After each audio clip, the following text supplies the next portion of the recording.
Did you know that there is a huge amount of heat stored in the Arctic Ocean?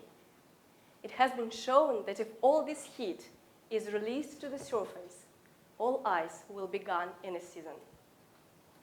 The Arctic Ocean consists of two different water masses: relatively cold and fresh waters originating from net precipitation, river runoff, the seasonal ice melt, and the inflows from the Pacific Ocean occupy upper 500 feet. Below these layers lie relatively warm and salty water masses originating from the Atlantic Ocean inflow. Such water mass distribution gives rise to a layered structure.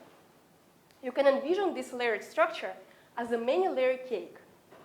Depth of an individual layer is about 15 feet, and this structure is remarkably stable. You can track an individual layer for hundreds of miles across the Arctic Ocean.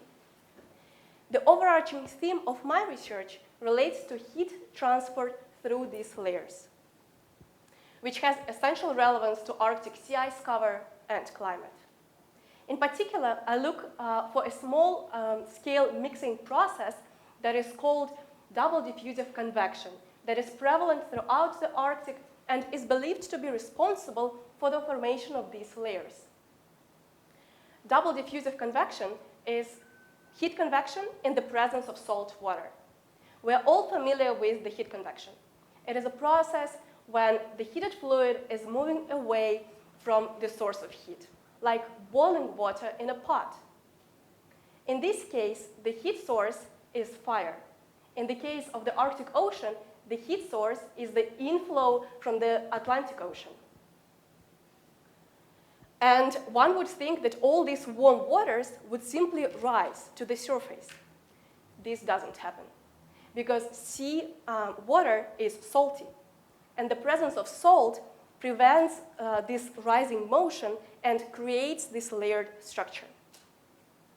As a part of my research, I looked how these layers can be disturbed so that a portion of this heat that is stored in the deep Arctic can be released to the surface.